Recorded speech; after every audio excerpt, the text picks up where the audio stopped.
प्रणाम आचार्य जी। प्रणाम प्रणाम। आप सब लोगों की ज़िंदगी में आपके स्वाभिमान पर कभी न कभी वार हुआ है।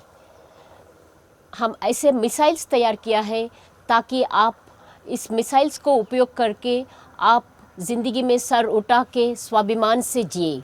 आज हम आचार्य जी से आनंद और आरोग्य से जीवन जीने के लिए क्या करना चाहिए, हम आचार्य जी से पूछ लेते हैं। योग का असली स्वरूप क्या है? यानी योग का पहले योग का मतलब क्या है? हमको यही पता नहीं, बस सब लोग आसन करते रहते, बस वही योग समझ रखा है। असली स्वरूप क्या है, योग का पूरा मतलब क्या है और उसका असली स्वरूप क्या है, ये बता दीजिए आचार्य जी। जी, बहुत अच्छा आपका प्रश्न है। तो आज का जो योग प्रचलित है वह वास्तविक योग नहीं है।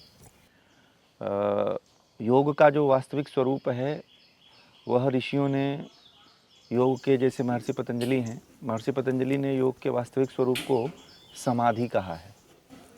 तो वह योग के वह स्टेप, वह अंग जो हमें समाधि की तरफ लेकर के जाते हैं, वास्तव में योग की तरफ लेकर जाते हैं, वही योग का वास्तविक स्वरूप है। यानी योग का अर्थ अलग है क्या आचार्य जी? योग का योग का अर्थ?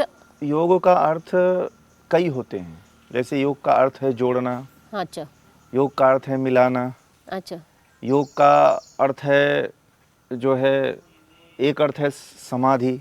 तो आज का जो प्रचलित योग है वह जोड़ने को ही लेकर के ज़्यादा है कि योग का अर्थ जोड़ना है, या योग का अर्थ ऐसे लोग समझ लेते हैं कि आसन कर लो, कुछ आसन लगा लो, कुछ व्यायाम कर लो, तो यहीं तक लोग सीमित हैं, इसी को योग मानते हैं। यानी शारीरिक रूप से योग को मान ले रहे। हाँ, शारीरिक रूप यानी से। असली अर्थ योग का मतलब है मानसिक रूप से हम तैयार होना।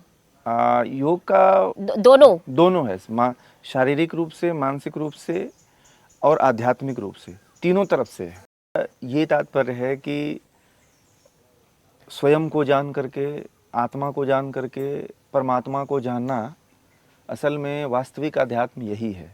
यानी आध्यात्म को जानने के बाद उसका फल क्या होता है आदमी की ज़िंदगी में?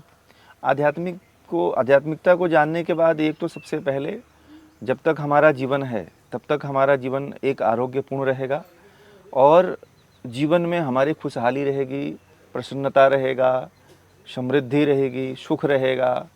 और आप जो भी कार्य करना चाहते हैं, जिसमें भी आप आगे बढ़ना चाहते हैं, जिसमें भी आप समृद्ध होना चाहते हैं, जिसको भी आप प्राप्त करना चाहते हैं, वो चीज़ आपको योग से प्राप्त होने लगती है।